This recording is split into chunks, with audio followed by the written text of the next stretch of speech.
The night was supposed to be ordinary for the billionaire, a man whose empire stretched across tech, oil, and real estate, a man so familiar with luxury that chandeliers dripping with diamonds and marble floors polished to mirrors felt like nothing more than wallpaper in his life. But the truth was he had enemies, many enemies, and although he had grown accustomed to bodyguards and armored cars, tonight he had chosen to eat at a restaurant without fanfare, without an entourage, only with one discreet security man posted near the entrance, and as he settled at the corner table of the most expensive restaurant in the city, sipping a rare vintage wine that cost more than most people's yearly rent, nobody could have predicted that within moments 4 men would step inside, men who carried with them not only menace but a plan so precise it felt orchestrated by something darker. And while the billionaire adjusted the cuffs of his tailored suit, while the jazz band played softly in the background, there was another figure in the room, a teenage boy, a black teen, sitting alone at a table, dressed not in luxury but in simple jeans and a hoodie, a boy who looked as if he didn't belong among polished silverware and crystal glasses, a boy who drew glances from waiters who wondered if perhaps he had wandered in by mistake,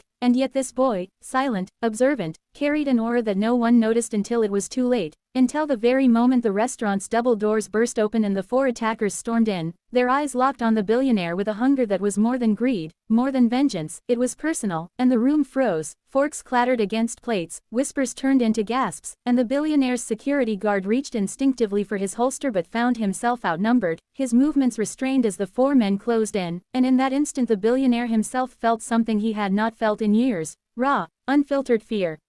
He had lived his life believing money could shield him, that private jets and bodyguards were walls high enough to keep out danger, but tonight those walls crumbled in the face of 4 determined men, and as the billionaire's mind raced through possibilities, were they hired assassins, disgruntled employees, rivals from foreign lands, he failed to notice that the teenage boy had not moved, had not flinched, had not even looked surprised, and if anyone had been paying closer attention they might have seen the boy's hands trembling slightly under the table, not with fear but with restraint, as though holding back a storm.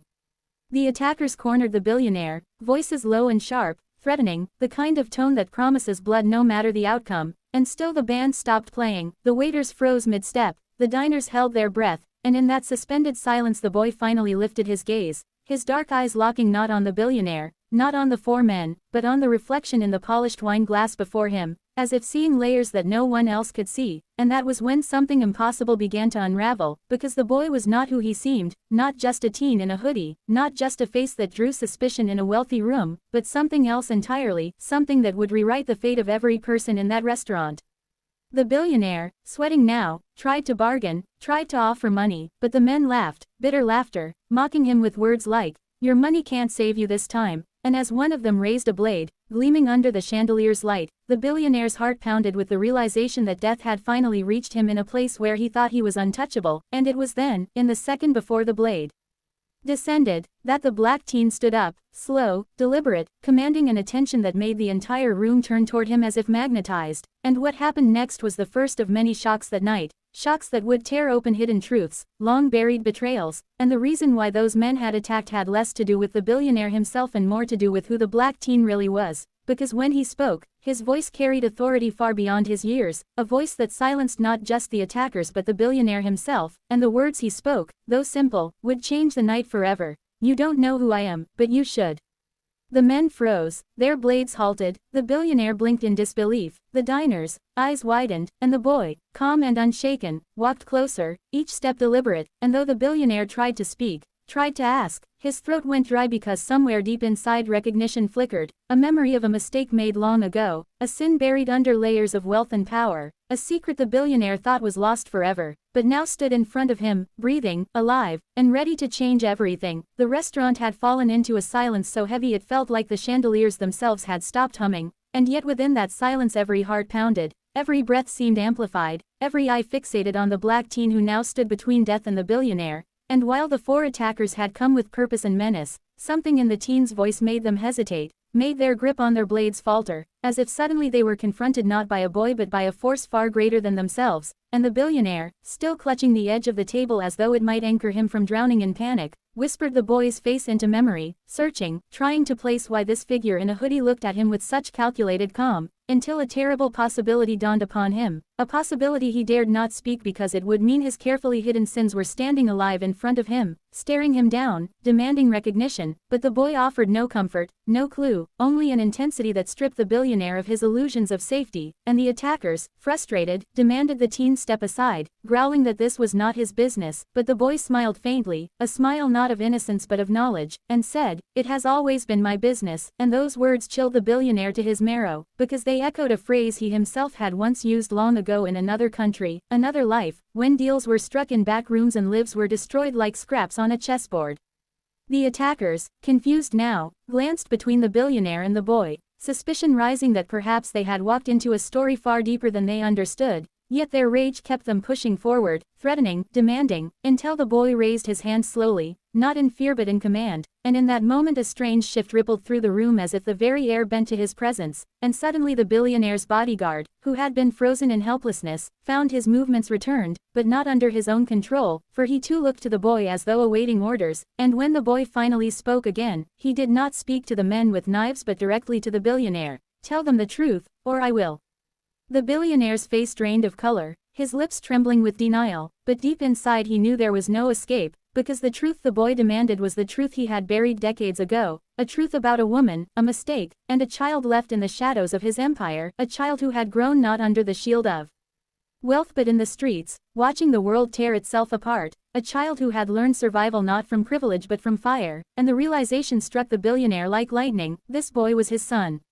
The gasp that escaped his mouth betrayed him before words could, and the attackers caught it, their eyes widening, understanding snapping into place like puzzle pieces, for they too had known whispers, rumors of a forgotten heir, a scandal that if exposed could topple not only the billionaire's fortune but the intricate network of allies and enemies he had built, and the boy saw their realization and nodded slowly as if confirming what they already suspected, his eyes never leaving the billionaire's, and though the billionaire wanted to deny it, to shout lies, to cover the truth with the same money that had shielded him for years, his heart betrayed him, because deep down he saw himself in the boy's face, the same sharp jawline, the same fire in the eyes, the same stubborn defiance that had made him an empire builder, and in that reflection he saw both his greatest legacy and his greatest failure staring back.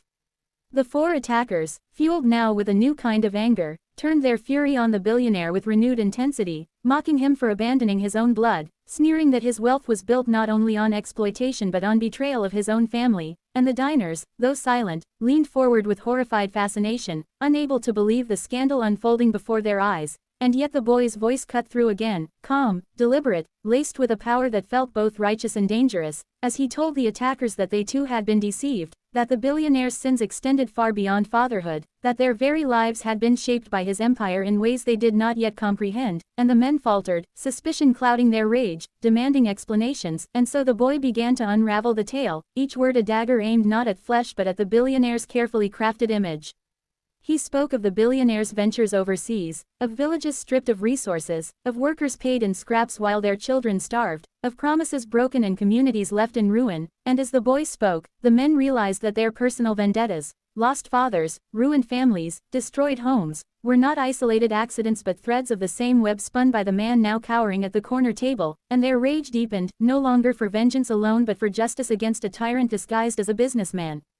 The billionaire tried to protest, to say the boy was lying, but the boy silenced him with one glance and continued, weaving truth with precision, painting a picture so damning that the diners, once sympathetic to the billionaire's plight, now looked at him with disgust, murmurs rising of greed, cruelty, corruption.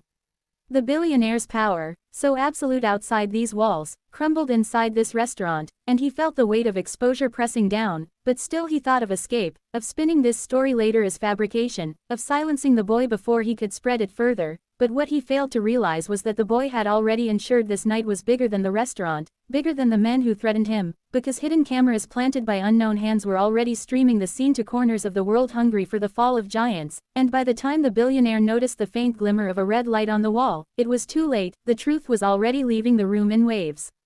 The attackers, realizing they too were being watched, lowered their blades uncertainly, torn between completing their mission and recognizing that they had become pawns in a larger game. And the boy, seizing the moment, declared that this night was not about revenge but reckoning, that the billionaire would not die quickly but live to see his empire collapse piece by piece, his secrets dragged into the light, his wealth stripped, his allies fleeing, until he was forced to confront what it meant to be powerless, and though his words burned with promise, beneath them pulsed another truth, one that only the billionaire caught. The boy was not just destroying him for justice but testing him, demanding to see if he would acknowledge him, if he would at last speak the word, "Son," aloud, and the billionaire's silence was an answer that shattered something deep in the boy, an answer that hardened his resolve, because if blood could not bind them, then destruction would. The attackers demanded to know their role in this new war, and the boy offered them a choice: continue as hired blades and vanish into insignificance, or stand as witnesses to history, as men who turned against the tyrant they had been manipulated to serve unknowingly. And though they hesitated, the glimmer of purpose beyond mere violence drew them in, and slowly their blades lowered, their postures eased, their rage redirected towards something larger, and the billionaire, realizing he was losing not only control but even the loyalty of those who hated him, broke down in fury, cursing the boy, threatening him with the reach of his empire, promising that no matter what happened tonight he would crush him like an insect. But even as the words left his lips they sounded hollow, desperate, weak, and the boy, calm as ever, simply whispered, "We'll see," before turning his back on the man who had given him life but not love, walking toward the door as if already certain of victory. And in that act of turning his back he declared to everyone watching that the billionaire was no longer untouchable, that tonight was the beginning of an end no money could buy his way out of. And though the billionaire shouted after him, though the diners whispered, though the attackers stared, the boy's steps carried him into a future where truths would explode like bombs and empires would crumble, leaving only the question of whether blood, once denied, could ever be redeemed. The night did not end when the black teen walked out of the restaurant. In fact, that was only the beginning of a storm that would tear across cities, boardrooms, and courtrooms like wildfire, because within hours the footage from the hidden cameras had spread across social media. Headlines exploded with phrases like, "Billionaire exposed," "Secret son emerges," and "Restaurant reckoning." And while the billionaire tried desperately to control the narrative, calling in his PR army, bribing outlets, threatening lawsuits, the sheer power of the raw, unfiltered truth drowned every attempt, and soon his name was trending not for his wealth but for betrayal, corruption, and denial of blood. But what no one knew yet was that the boy's appearance was not coincidence, not luck, but a plan years in the making, a plan that had been whispered in alleys and coded into encrypted messages, a plan built on alliances with those who had suffered under the billionaire's empire, from workers overseas to ruined families at home. And the four attackers, who had once thought themselves simple mercenaries, now realized they were part of something far larger, something that stretched beyond personal revenge into a revolution against a man whose fortune was built on ashes. The billionaire, furious and desperate, tried to gather allies, calling politicians he had funded, executives whose careers he had launched, but one by one they turned cold, distancing themselves as the scandal grew too radioactive, until he found himself abandoned in his mansion, surrounded by walls of art and gold that no longer comforted him, haunted by the memory of the boy's words, haunted by the reflection of his own younger face in the teen's eyes. Meanwhile, the boy moved in silence through the city, not flaunting his newfound exposure but building upon it, contacting those who had long yearned for justice, recruiting voices louder than his own, lawyers, activists, journalists, weaving them into a network that turned truth into weapon. And soon the billionaire's empire faced investigations, lawsuits, audits, his accounts frozen, his name dragged through mud not by rumor but by evidence the boy had unearthed, evidence so damning that even his most loyal shareholders abandoned ship. Yet the billionaire, though cornered, was not a man to surrender. He plotted still, vowing to crush the boy not with money, because money was slipping from his grasp, but with the ruthlessness that had built his empire. And so he set traps, hired new men, darker men, men not interested in truth or justice but in silencing a voice permanently. And while the boy's allies celebrated victories in courts and on screens, he felt the shadow growing, the inevitability of a direct confrontation with the man who had given him life and hatred in equal measure. That confrontation came one stormy night when the billionaire, stripped of much but not of cunning, lured the boy to an abandoned warehouse under the guise of negotiation, a final attempt at control. And though his allies warned him, the boy went alone, because deep inside he knew that some wars cannot be fought by armies but only by blood itself. Inside the warehouse, the billionaire stood waiting, not in tailored suits but in a simple coat, his face hardened, his eyes burning with desperation. And when the boy stepped into the dim light they stared at each other, father and son, two mirrors separated by decades, and the silence between them was louder than any gunfire.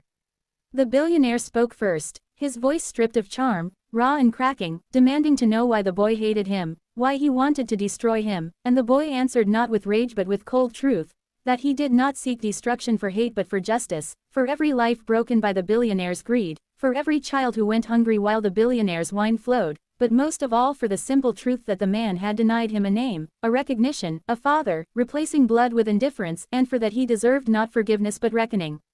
The billionaire tried to justify himself, claiming he had been young, reckless, that the boy's mother had meant nothing, but the boy's eyes pierced through the lies, forcing him to admit the deeper truth, that he had feared the scandal, feared the stain on his empire, and so chose silence over responsibility, wealth over humanity, and as those words escaped his lips he realized too late that he had damned himself in his own confession.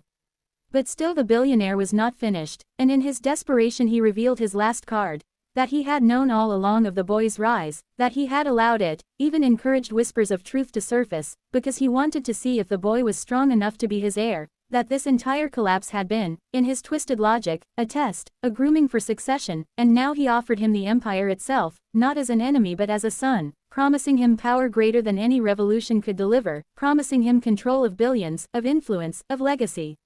For the first time, the boy faltered, the weight of temptation pressing down, the thought of what he could do with that power, how he could reshape the empire into something righteous, and for a heartbeat the warehouse held its breath, the world itself seemed to pause, waiting to see if blood would overcome conviction. But then the boy remembered the faces of the hungry, the tears of the widows, the villages stripped bare, the pain caused not by faceless corporations but by the choices of this man standing before him, and with a clarity sharper than any blade he answered, "I will build, but not from your ashes, I will build from the ground you scorched," rejecting the empire, rejecting the poisoned inheritance, rejecting the man who had called him both son and enemy.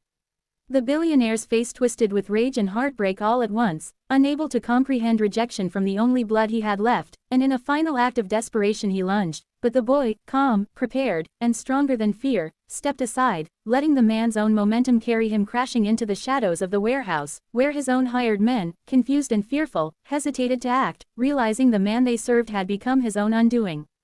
The boy did not strike the final blow, he did not need to, for the billionaire collapsed not by hands but by truth, broken not by violence but by the weight of his choices, and when dawn rose, the news carried the story of a fallen empire, a man arrested, indicted, abandoned, while a teen once dismissed as out of place now stood as a symbol of courage, justice, and the impossible truth that bloodlines cannot be erased.